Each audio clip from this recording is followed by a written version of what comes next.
আসসালামু আলাইকুম প্রিয় হযরত। ওয়ালাইকুম আসসালাম। আমি একটা মেয়েকে খুবই ভালোবাসিলেন। আচ্ছা, আর মেয়েও আমাকে অনেক ভালোবাসে, কিন্তু মেয়ের পরিবার এখন মেয়েকে উঠে পড়ে লেগেছে মেয়ের বিয়ে দেওয়ার জন্য।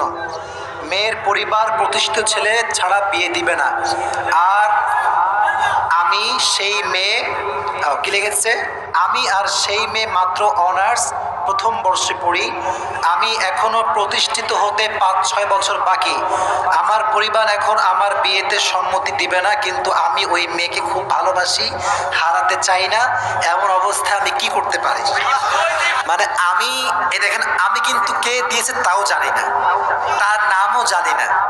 এই যে 1 ঘন্টা 15 মিনিট কথা বললাম, আচ্ছা ইমানদারি বলেন তো, তাফসীরের বাইরে আউটসাইডের কথা কি বেশি একটা বলছি নাকি আমি আজকে? আপনি দেখবেন এটা যদি আমি উত্তর দেই, এটা ভাইরাল হয়ে যাবে। মানে আমি যে তাফসীর করি 1.5 ঘন্টা 1 ঘন্টা, এইটা ভাইরাল করতে চায় না কেউ। যখন যুবকদেরকে হালকা একটু বাস দিই, এটাই ভাইরাল হয়ে যায়। জি জি, আল্লাহ হেদায়েত দান করুন। আমি উত্তর দেওয়ার ট্রাই করছি ইনশাআল্লাহ। মাশাআল্লাহ। কেউ উঠবেন না, কেউ ডান বাম করবেন না।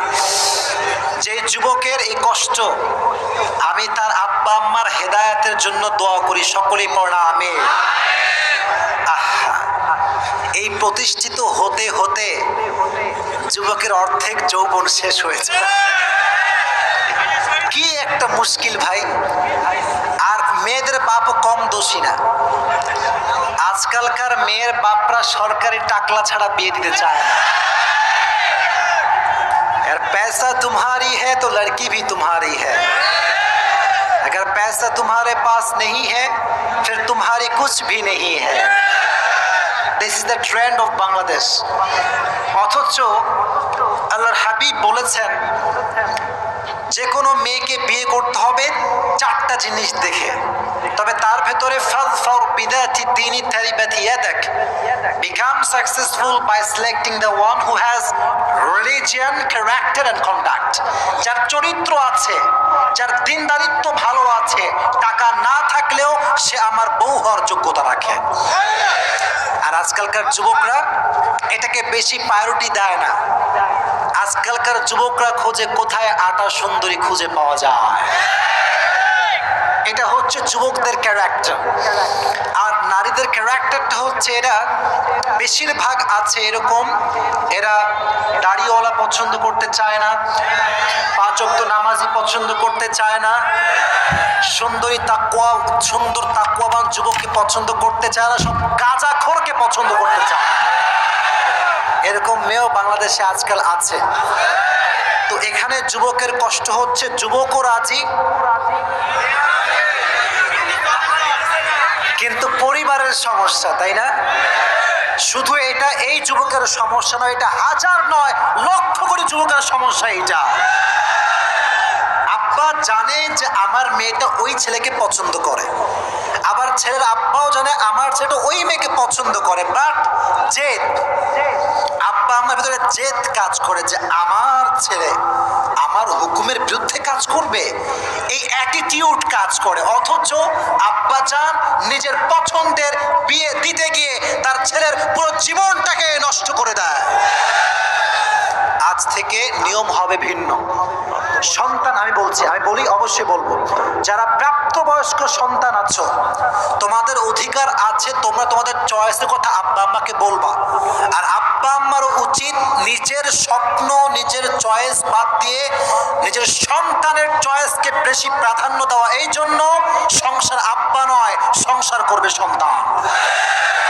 বাকি এটা বলে তোমরা আবার খুশি হয়ে যেও না, বেশি লাভ হয়েও না। শোনো, আব্বা আম্মার সন্তুষ্টি নাই যেখানে, আল্লাহর কসম করে বলতে পারি বিয়েতে সুখ নাই সেখানে।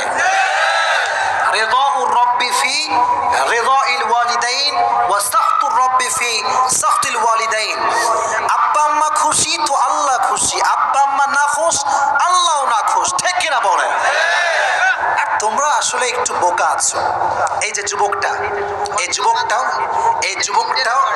যুবকটাও আবেগী, মেয়েটাও আবেগী। দেখো, আবেগ বড় খারাপ জিনিস। তোমরা তো এখন বাধায় আছো, তো মানে দেখা করতে পারো না, কথা বলতে চাইলে কথা বলতে পারো না, তখন কষ্ট শুরু হয় যে বিয়ে করলে মনে হয় সব সমাধান হয়ে যাবে। মনে রেখো যুবক, আব্বা আম্মার বিরুদ্ধে তুমি বিয়ে করতে পারবা ঠিক, কিন্তু তুমি যেই মেয়েকে আজকে যেই সুন্দর রূপ আর মন দেখে বিয়ে করছো, এই মন আর রূপ চেঞ্জ হতে এক রাত সময় লাগবে। এক রাতে সব চেঞ্জ হয়ে যাবে। আমি নিজে এমন অনেকগুলো কেস আমি নিজে দেখেছি। আমাকে লিখেছে যে হুজুর, মেয়ে লিখেছে যে হুজুর বিয়ের আগে কত পরিমাণ আমাকে লাভ লেটার, কত চিঠি, কত আই লাভ ইউ টু 14 গোষ্ঠী কিলাই শেষ। মানে এত আই লাভ ইউ যে কেউ বলতে পারো হুজুর, আমি ভাবতেই পারতাম না। কিন্তু ঠিক সেই মানুষটাকে যখন আমি বিয়ে করলাম বিশ্বাস করে, আব্বা আম্মার মতের বিরুদ্ধে গিয়ে, বাবার বিরুদ্ধে গিয়ে, বোনের বিরুদ্ধে গিয়ে, আজ সেই যুবকটার চেহারা চরিত্রহীন যুবকের চাইতে খারাপ হয়ে গিয়েছে। এটা হচ্ছে আবেগের খেলা। আবেগ ঠিক না। যারা এই প্রশ্ন দিয়েছো তোমাদেরকে আমি বলবো, ডোন্ট বি ফ্রাস্ট্রেটেড, হতাশ হবা না। আব্বা আম্মাকে কনভিন্স করার ট্রাই করো। এখনকার যুবকদের সমস্যা হচ্ছে পড়ালেখা নাই, জীবনে কি করবে তাও জানে না, তাও জানে না, আর এদিকে বিয়ে নিয়ে পাগল হয়ে থাকে। আর আব্বার দোষটা কোথায়? আব্বা তো চায় আমার সন্তানটা ভালো কিছু করুক, আমার সন্তানের পারিবারিক জীবনটা সুখী হোক, এটা প্রত্যেকটা বাবা জান চায় কি চায় না? অতএব তোমরাও জিদ করবা না। আর আব্বা জানদেরকে বলছি, আপনারা দয়া করে যদি দেখেন ছেলেও পছন্দ করেছে, মেয়েও পছন্দ করেছে, আল্লাহর ওয়াস্তে মিলায় দেন।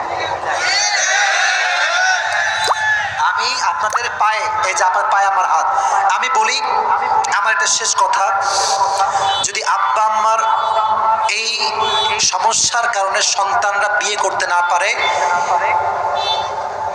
এই ছেলে যতদিন সেই মেয়ের সঙ্গে কথা বলবে এটা জেনার গুনাহ হবে, প্রত্যেকটা জেনার গুনাহ আব্বার আমল নামায় জমা হবে। এটা যদি আব্বা না চান, আপনি একটা পদক্ষেপ নেবেন। এটা তাকবীর দেন, লিল্লাহি তাকবীর। মেয়ের বাড়ির পদক্ষেপ হবে এইটা যে মেয়ে আমাদেরই থাকবে, আমাদেরই খাবে। ছেলের বাড়ির পদক্ষেপ হবে এইটা, ছেলেও আমাদের থাকবে। বাট আচ্ছা ভাই, আচ্ছা বাসায় যদি একজন নারী আসে, তোমার কি বাসায় এতই অভাব যে একজন মেয়ে খাওয়াতে পারবা না? কথা ঠিক কিনা বলেন না কেন? আপনি দেখবেন প্রত্যেকটা বেলায় 1 থেকে 1.5 প্লেট ভাত আমাদের বাসায় বেঁচে যায়। ওই সময় টেনশন করে না, একজন মেয়ে আসবে কি খাওয়াবে এই নিয়ে টেনশন শুরু হয়ে যায়। তো মেয়ে পক্ষ মেয়েকে খেয়াল রাখবে, ছেলে পক্ষ ছেলেকে খেয়াল রাখবে, উভয় সম্পর্ক থাকবে হালাল। ছেলে যখন প্রতিষ্ঠিত হবে, ভালো চাকরি পাবে, ভালো সুন্দর জব করবে, তখন মেয়েকে সে গর্বের সঙ্গে তার বাসায় তুলে নিয়ে আসবে। ঠিক না বলে? Just try to take it easy and make it easy. আপনারা এটাকে কঠিন করার কারণে জেনাটা সহজ হয়ে গিয়েছে, বিয়েটা কঠিন হয়ে গিয়েছে। আল্লাহ এটা বোঝার তৌফিক দান করুক। সকলে পড়া আমিন।